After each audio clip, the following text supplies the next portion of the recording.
Hello dear students, मैं हूं शोभित। और काफी सारे लोग यार ये बोल रहे हैं कि सर हमें ना बहुत डर लग रहा है। एक्चुअली मेरी कोचिंग क्लासेस के स्टूडेंट भी बोल रहे हैं, जिनके साथ में कल एक बड़ा सेशन मैं लेने वाला हूं, ताकि 2 दिन बचे हैं, 2 दिन को और कैसे यूटिलाइज किया जाए। या ये जो टाइम बचा है 2 दिन 3 दिन का, जिसमें बच्चे बोल रहे हैं कि सर मुझे बहुत डर लग रहा है, मुझे समझ में नहीं आ रहा मैं क्या करूं, बहुत ओवर थिंकिंग हो रही है और मेरा हो पाएगा कि नहीं हो पाएगा। सुबह से पढ़ना शुरू करता हूं लेकिन शाम तक प्रेशर आ जाता है और फिर उसके बाद मुझे लगता है कि मेरे से कुछ नहीं हो पाएगा।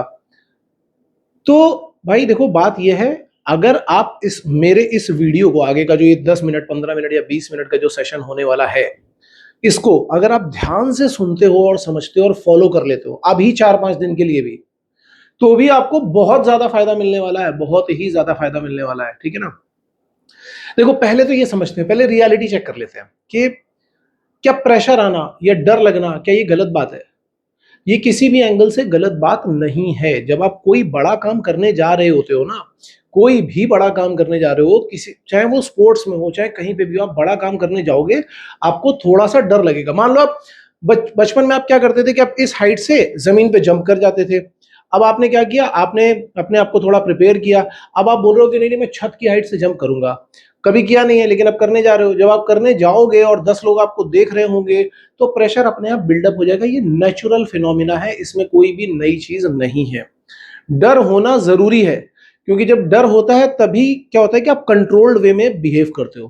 प्रेशर आना थोड़ा सा जरूरी है, क्योंकि ऐसे सोच करके देखो कि अगर आपके अंदर का डर खत्म हो गया, तो आप एक मंजिल से नहीं दूसरी मंजिल से भी कूद जाओगे, तीसरी से भी कूद जाओगे, फिर तो आपके हाथ पैर चले ही जाएंगे, टूट ही जाएंगे। इन द सेम वे, अगर आप एग्जाम के लिए जा रहे हो, आपका डर बिल्कुल ही खत्म है, तो फिर डर अगर एकदम खत्म है, तो आप सही क्वेश्चन भी कर रहे हो, गलत क्वेश्चन भी कर रहे हो, तुक्के भी मार रहे हो, तब तो बहुत ही ज्यादा बर्बादी है।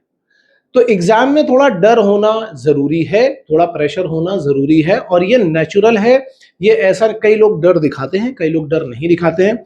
अगर आप जाकर के चेक करोगे ना कि आपने जितने बड़े बड़े पब्लिक स्पीकर्स देखे होंगे, बिजनेस कोचेस देखे होंगे, क्रिकेटर्स देखे होंगे, स्पोर्ट्स पर्सन देखे होंगे, सभी लोग, या जो जो बड़े बड़े कॉन्सर्ट करते हैं, म्यूजिशियंस देखे होंगे, इन सब के जाकर के इंटरव्यूज देखो, इन सबको डर लगता है, सबको डर लगता है। पर वो अपने डर को मैनेज करते हैं, अपने प्रेशर को मैनेज करते हैं। और यहीं पे आपका वो ह्यूमन एंगल आता है, यहीं पे आपका ब्रेन माइंड सब काम करता है। ठीक है, आपका माइंडसेट काम करता है। तो रियलिटी ये है कि डर होना या प्रेशर होना कोई भी गलत बात नहीं है, ये बिल्कुल नॉर्मल है। बस हमें क्या करना है, इसको हैंडल करना है। कैसे हैंडल करना है? लॉजिकली, समझदारी से। यहाँ पे अगेन मैं वो चक दे इंडिया वाली बकवास नहीं करने वाला हूँ कि 70 मिनट तो हाँ तुम्हारे पास और 70 मिनट में तुम ये कर दोगे वो कर दो, ये सब नहीं करने वाला हूँ। ठीक है, लॉजिकली बात करेंगे, बहुत अच्छी तरीके से समझेंगे हर एक चीज को। दूसरी बात ये है माइंडसेट। आपने देखा होगा मैक्सिमम लोग जो ये सब बातें करते रहते हैं ना, उनका सबसे पहला ये होता है कि सर मुझे कुछ नहीं आता। आप अगर आप उनका माइंडसेट देखोगे, मुझे कुछ नहीं आता, या एग्जाम में मेरे से कुछ हो नहीं रहा है, आप उनसे पूछोगे क्यों नहीं हो रहा है, पता नहीं सर। माइंडसेट अगर ये है ना कि मुझे कुछ नहीं आता, या मेरे से कुछ हो नहीं रहा है, या मेरे से कुछ हो रहा था अब नहीं हो रहा है, तो भाई पता करो कि क्यों नहीं। देखो, अगर तो लेजिट आपको कुछ नहीं आता, तो फिर तो वैसे भी इस पेपर में आपके लिए कुछ रखा नहीं है। अगर आपको लेजिट कुछ नहीं आता, तो इस पेपर में आपके लिए कुछ नहीं रखा, फिर तो आप बिना डरे जाओ, तुक्के उक्के मारो। लेकिन रियलिटी ये नहीं है कि मुझे कुछ नहीं आता। रियलिटी ये है कि मुझे कुछ तो आता है, पर मैं वो भी परफॉर्म नहीं कर पा रहा हूं। ठीक है, या मुझे ये आता है, मैं एग्जाम में जाता हूं लेकिन मेरे से ये हो नहीं पा रहा है। तो उसके पीछे का रीजन ये नहीं होना चाहिए कि पता नहीं क्यों, ऐसा रीजन नहीं होना चाहिए। आपको इस माइंडसेट पे आना है कि मुझे जो भी कुछ आता है, बस वो मुझे अच्छे से करना है। मैं आपको पहले ही बता चुका हूं कि आपको 200 में से 200 क्वेश्चन नहीं करने हैं, आपको 200 में से 100 क्वेश्चन करने हैं। अगर आप इतने भी कर लोगे तो आप एक डिसेंट रैंक तक पहुंच जाओगे। ठीक है, तो आपने कहीं ना कहीं कोचिंग पढ़ी होगी, नहीं पढ़ी होगी तो अपने घर पे तैयारी करी होगी, कुछ ना कुछ तो पढ़ा होगा। जो भी आपने पढ़ा है, जिन पे भी आपको कॉन्फिडेंस है, जो भी टॉपिक्स आपको आते हैं, अब के टाइम में आप ऐसा नहीं कर सकते कि आप सब कुछ पढ़ लो। आप ये कर सकते हो कि जो भी आपको अच्छी तरीके से आता है, वो आपको वहां पे जाकर के करना है। पहला माइंडसेट तो ये बनाओ, सबसे पहला माइंडसेट। और मुझे किसी चीज से मतलब नहीं है। अभी मैं आपको बताऊंगा कि इसके बीच में क्या क्या प्रॉब्लम आती है, लेकिन सबसे पहले दिमाग में क्या आना चाहिए कि जो भी मुझे आता है उसको मुझे स्ट्रॉन्ग करना है, उसको स्ट्रेंथन करना है, और वो ही मुझे करना है। That is it. मुझे 200 में से 200 नहीं चाहिए, मुझे 200 में से 100 चाहिए, खत्म बात। तो पहला अपना ये माइंडसेट, सुबह शाम 50 बार, ये वीडियो देख रहे हो, रोको इसको पॉज करो वीडियो को, और पॉज करने के बाद अभी 50 बार बोल दो कि मुझे जो आता है वो करना है, मुझे जो आता है वो एग्जाम में करना है, मुझे जो आता है वो एग्जाम में करना है। 50 बार बोलो जाकर के ये काम, ठीक है। उसके बाद ये वीडियो आगे स्टार्ट करो। अब देखो क्या प्रॉब्लम है, प्रॉब्लम ये है, जो ट्रैप है ना जिनमें आप फंसे पड़े हो, वो ट्रैप है कि मैं सब कुछ पढ़ लूं, मैं ये भी पढ़ लूं, मैं वो भी पढ़ लूं, मैं वो भी पढ़ लूं, मैं वो भी पढ़ लूं। भाई न्यू सिलेबस या न्यू टॉपिक्स या न्यू चैप्टर स्टार्ट करने का कोई भी मतलब नहीं है इस टाइम पे, कोई भी मतलब नहीं है। सब कुछ पढ़ने की जरूरत नहीं है। अगर आप सब कुछ पहले से पढ़ चुके हो, अगर आप एक ऐसे बच्चे हो जो ऑलरेडी मॉक टेस्ट दे रहे हो, 200 में से 150 नंबर आ रहे हैं, 130 आ रहे हैं, 140 आ रहे हैं, 160 आ रहे हैं, आपने सब पढ़ा है, देन आप सब रिवाइज करके जाओ। लेकिन आप अगर आप एक एवरेज स्टूडेंट हो या अबव या बिलो एवरेज स्टूडेंट हो जिसने पूरे टॉपिक्स नहीं पढ़े हैं, तो आपको सब कुछ पढ़ने की जरूरत नहीं है। नई चीजें मत पढ़ो, नए पंगे मत लो अभी। दूसरी बात जिसमें सबसे ज्यादा बच्चे फंसते हैं वो पता है क्या है, वो है कंपैरिजन। साइकोलॉजिकली सबसे ज्यादा मौत यहीं पे है। कंपैरिजन में होता क्या है, अरे मेरा दोस्त तो मेरे से अच्छा कर रहा है, अरे मेरे तो 100 ही नंबर आए थे, उसके तो 120 आ गए थे, अरे मेरे तो 80 आए, उसके तो 140 आ गए। भाई तुम इन सब चक्करों में मत पड़ो यार। फिलहाल फिलहाल 4-5 दिन की बात और है, अब मत पड़ो। तुम्हारा 80 आया था, तुम्हारा 90 आया था, मैं क्या बोल रहा हूँ, 100 से 120 के बीच में टारगेट करो। हो सकता है तुम्हारी रैंक आए 1500 और उसकी आए 300, तो ऐसा तो है नहीं कि उसकी अगर 300 आ गई तो तुम्हें रिजेक्ट कर दिया जाएगा, तुम तब भी सिलेक्ट होगे, वो तब भी सिलेक्ट होगा। तुम अपने सिलेक्शन पे फोकस करो। अगर तुम कंपैरिजन में पड़े रहे और ओवर थिंकिंग, क्योंकि कंपैरिजन से और इससे, ये दो चीजों से लोग ओवर थिंकिंग में घुसते हैं। अगर तुम इसमें पड़े रहे तो तुम फिर अपनी बर्बादी अपने हाथ से लिख रहे हो। 4 दिन तक कंपैरिजन करना बंद कर दो, तुम जैसे हो उसको एज इट इज एक्सेप्ट कर लो और अपना काम करना शुरू करो। And then the last thing is overthinking. अब बहुत लोग बोलते हैं सर ओवर थिंकिंग तो होती है, कंट्रोल ही नहीं होती, कंट्रोल ही नहीं होती, नींद ही नहीं आती। देखो यार, ओवर थिंकिंग जो है, मैं बहुत सिंपल सी टेक्निक आपको बता रहा हूं। ओवर थिंकिंग खत्म करने का एक बहुत साधारण सा तरीका है। ओवर थिंकिंग का मतलब क्या है, आपके दिमाग में थॉट्स आते रहते हैं। जैसे मान लो एग्जांपल के लिए आपके दिमाग में ये थॉट आया कि भाई पढ़ तो मैं बहुत रहा हूं, लेकिन अगर मेरा नहीं हुआ तो क्या होगा। जैसे ही एक थॉट आया कि अगर मेरा नहीं हुआ तो क्या होगा, तो फिर तुरंत पापा की शक्ल दिखाई पड़ती है कि पापा क्या बोलेंगे, मम्मी क्या बोलेगी, दोस्त क्या बोलेंगे, भाई बहन क्या बोलेंगे, रिश्तेदार क्या बोलेंगे, मोहल्ले वाले क्या बोलेंगे। और फिर तुम सबको इमेजिन करने लगते हो कि हाँ वो रिश्तेदार को तो मैंने ऐसा बोला था, अब तो वो मुझे गालियां देगा, बेइज्जती करेगा, मेरे दोस्त मेरा मजाक उड़ाएंगे। और तुम्हारी ओवर थिंकिंग वहीं से स्टार्ट हो जाती है। मतलब एक थॉट आया था कि सोचो नहीं हुआ तो क्या होगा, नहीं हुआ तो क्या होगा, और यहां से फिर तुम्हारा थॉट्स का एरे स्टार्ट होता है, 1000 थॉट्स। अब तुम्हें नींद नहीं आएगी यहां से, क्योंकि तुम यही सोचते रहोगे कि नहीं हुआ तो क्या होगा, ये क्या बोलेगा, ये क्या बोलेगा, ये क्या बोलेगा। फिर परम्यूटेशन एंड कॉम्बिनेशन लगाने लगोगे कि रिश्तेदार ने ये बोल दिया तो फिर पापा को बुरा लगेगा, तो पापा क्या बोलेंगे। तो ये सब चलता है, इसकी वजह से ओवर थिंकिंग स्टार्ट होती है। और ये ओवर थिंकिंग यही खत्म हो सकती है, ये जो एरे स्टार्ट हो रहा है ना, इसके पहले ही खत्म हो सकती है। बहुत सिंपल सा तरीका है। जब भी आपके दिमाग में पहला थॉट आता है, आप इस थॉट को नाम दो क्या है।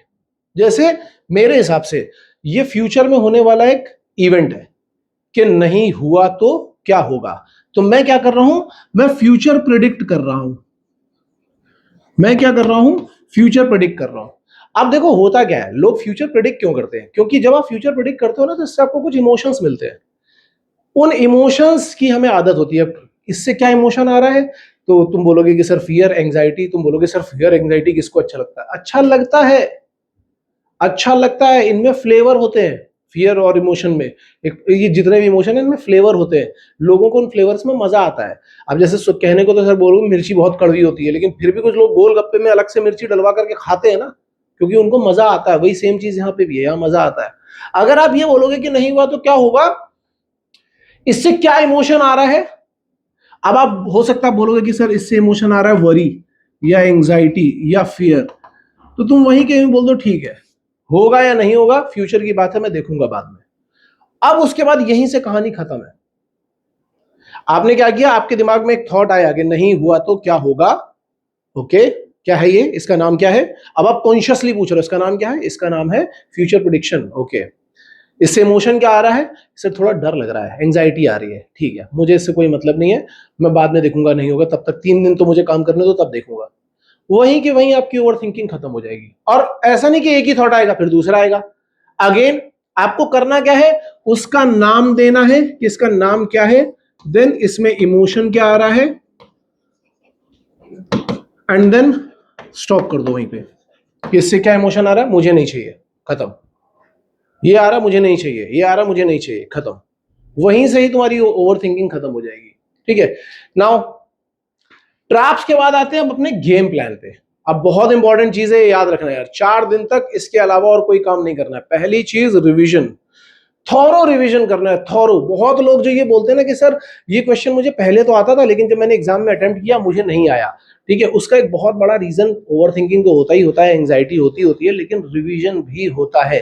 क्योंकि जब आप यहाँ पे कर रहे होते हो ना, तब तो नोटबुक खोल करके सामने से और फिर उसके बाद कर रहे होते हो, फॉर्मूला सामने होता है, आप देखते हो, कर लेते हो। एग्जाम में यही पंगा होता है कि एग्जाम में फॉर्मूला सामने नहीं होता, तो आपको लगता है कि ये क्वेश्चन तो हमने किया था लेकिन अब नहीं आ रहा है, बहुत अच्छा क्वेश्चन था, क्लास में कराया था, दोस्त ने बताया था, बट अब नहीं आ रहा है। तो उसके लिए आपको क्या करना है, उसके लिए आपको करना है रिवीजन। 3 दिन तक अच्छा रिवीजन करो हर चीज का, 3-4 दिन तक अच्छा रिवीजन, कोई पंगा नहीं करना उसके बीच में, कुछ भी नहीं करना, रिवीजन प्रॉपर। रिवीजन के साथ में क्या करो, प्रैक्टिस मॉक टेस्ट। एक मॉक टेस्ट आप डेली का दे सकते हो, और उस मॉक टेस्ट में देखो आपके कितने नंबर आ रहे हैं। जब आप मॉक टेस्ट दे रहे हो तो बिल्कुल वैसे ही दो कि 3 घंटे का अलार्म लगा दिया है, आसपास कोई फोन नहीं रखा हुआ है, कुछ नहीं रखा हुआ है, एक जगह पर आप बैठ करके पूरा का पूरा टेस्ट बिल्कुल वैसे ही दो, रिलीजियसली जैसा आपका टेस्ट होने वाला है। ठीक है, मॉक टेस्ट के बाद आपको क्या करना है, उस मॉक टेस्ट की एनालिसिस, प्रॉपर एनालिसिस के इसमें कितने क्वेश्चन हमने गलत किए हैं और वो हमने क्यों गलत किए हैं। ठीक है, हो सकता है उनमें से कोई डिफिकल्ट कंसेप्ट हो, आपको ये डर लगे कि अरे यार इतना डिफिकल्ट कंसेप्ट आ गया, छोड़ दो, जो आसान चीजें उनको पिक कर लो। 4 दिन के लिए आसान चीजें पिक कर लो, आसान चीजें पिक करते जाओ, और अगले टेस्ट में उनको करेक्ट करो। हो सकता है आप एक टेस्ट दोगे 80 मार्क्स आ रहे हैं, अगले में 85 आएंगे, 90 आएंगे, धीमे धीमे जाओ, धीमे धीमे जाओ। आईएमयू सीटी के एग्जाम तक जाते जाते भी 4 दिन है, आप अगर ये काम 4 दिन भी करोगे तो भी आप ग्रो कर जाओगे। तो ये करना बहुत जरूरी है भाई, बहुत ज्यादा जरूरी है। एंड देन बहुत लोग इसमें रो रहे हैं, सर अभी तो स्पॉन्सरशिप के रिटर्न हो गए हैं, या कुछ बोल रहे हैं कि नहीं हुए हैं, स्पॉन्सरशिप का इंटरव्यू बचा हुआ। देखो अगले 4 दिन तुम स्पॉन्सरशिप की तैयारी करो या ना करो, उससे कोई फर्क नहीं पड़ता, छोड़ दो 4 दिन के लिए स्पॉन्सरशिप, पूरी तरीके से छोड़ दो। 4 दिन आईएमयू सिटी, क्योंकि आईएमयू सिटी की रैंक बहुत ज्यादा मैटर करती है आपके सिलेक्शन में। अगर आपको एक बार अच्छी रैंक मिल गई तो स्पॉन्सरशिप में इसका फायदा मिलेगा ही मिलेगा। और हमारे बैच चल भी रहे हैं इसके लिए, आप एक काम कर सकते हो कि अगर आपका स्पॉन्सरशिप या इंटरव्यू वीक है तो आप क्या करना कि ये करने के बाद आ जाना, हम आपको 1 महीने में सारी तैयारी करवा देंगे, 1 महीने में पूरा प्रॉपर इंटरव्यू प्रिपेयर करा देंगे। कई बच्चे आते हैं लास्ट में और करके जाते भी हैं, सेलेक्ट होकर के भी जाते हैं। ठीक है, उसके बाद आते हैं लास्ट नाइट फाइट पे। बहुत लोग क्या करते हैं, एकदम एंड तक पढ़ते रहेंगे, अभी भी पढ़ ले, अभी भी पढ़ ले, अभी भी पढ़ ले, लास्ट नाइट पे भी पढ़ ले, रात में भी पढ़ ले। मेरे से लिख करके ले लो, इन बच्चों का रिजल्ट खराब होता है। ये आज का एक्सपीरियंस नहीं बता रहा हूं मैं, जब मैं स्टूडेंट था और आज तक मैंने देखा हुआ है, जो बच्चे लास्ट नाइट तक पढ़ते रहते हैं ना, चाहे कितना भी अच्छा बच्चा हो, एक बहुत ब्रिलियंट बच्चा भी होगा, मतलब जब मैं जेई के लिए पढ़ा रहा था मैंने बहुत बच्चों को देखा, ऐसे ऐसे बच्चे जो टॉप 10 के कैंडिडेट्स थे, केवल इन्हीं सब चक्करों में उनकी रैंक आई 600-700। अब तुम बोलोगे सर जेई में 600-700 तो बहुत अच्छी रैंक है, लेकिन जिस बच्चे की रैंक टॉप 10 आनी चाहिए थी उसकी 600 रैंक अगर आ रही तो उसके लिए खराब है। ठीक है, तो चाहे बच्चा किसी भी लेवल पे हो, लास्ट नाइट आपको पढ़ाई नहीं करनी है, बिल्कुल रिलैक्स छोड़ो, क्योंकि आपका ब्रेन उसी तरीके से फंक्शन करता है। जितनी चीजें आपने पढ़ी है ना उसको सेटल डाउन होने दो, हौज पौच नहीं होनी चाहिए, नहीं तो एंड में सब खराब हो जाएगा। रिवीजन करो, अच्छी तरीके से रिवीजन करो, बस लास्ट नाइट पे कुछ भी नहीं पढ़ना है। एग्जाम से एक दिन पहले, बहुत लोग एग्जाम से एक दिन पहले, मैं सजेस्ट करता हूं, मान लो 24 तारीख को तुम्हारा एग्जाम है, संडे को तुम्हारा एग्जाम है, सैटरडे कुछ नहीं पढ़ना। सैटरडे आराम से रिलैक्स करो, चिल। चिल करने का मतलब ये नहीं कि मूवी देखने चले गए, चिल करने का मतलब ये है कि उससे पहले जो जो पढ़ना था, देखो जो तैयारी होनी होगी ना वो उससे पहले हो चुकी होगी, और अगर तब तक तैयारी नहीं हुई है तो सैटरडे को भी नहीं हो पाएगी। सैटरडे को अगर आप और पढ़ोगे तो आप क्या कर रहे हो कि ये बॉक्स समझ लो और इसमें सारी चीजें डंप करते चले जा रहे हो, डंप करते चले जाओगे तो सब हौज पौच हो जाएगा। सैटरडे आपको क्या करना है कि आपने जितना सामान इसमें डाल दिया है अब रिलैक्स करो, ब्रेन अपने आप उसको कैटेगराइज कर लेगा कि कौन सी चीज कहां पे होनी चाहिए। एक दिन का टाइम मिलना चाहिए आपके न्यूरॉन्स को कि वो आपने जितनी भी इंफॉर्मेशन स्टोर की है वो उसको कैटेगराइज करके रख दे। ब्रेन इसी तरीके से काम करता है।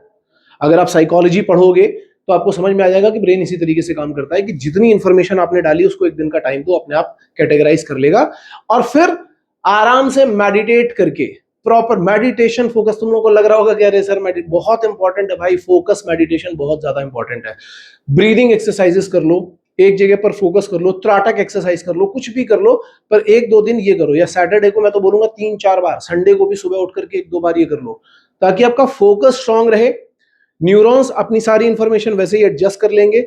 लास्ट नाइट हमें कुछ पढ़ाई नहीं करनी है, एग्जाम के दिन पे जाना है। ज्यादा किसी से बात मत करो, दोस्तों से भी बात मत करो, सीधा एग्जाम में पहुंचो, वहां पे फिर से एक बार ब्रीदिंग एक्सरसाइज करो एंड देन स्टार्ट करो अपना एग्जाम। एंड ये कुछ फाइनल टिप्स हैं जो आपको 4 दिन के लिए यूज करनी चाहिए। अगर आपने ये कर ली तो मेरे से लिख करके ले लो कि आप खुद आकर के मुझे बताओगे कमेंट सेक्शन में कि सर मैंने ये फॉलो किया था और मेरा बहुत अच्छा रिजल्ट आया। So with this information, Shobhit signing off. All the best guys.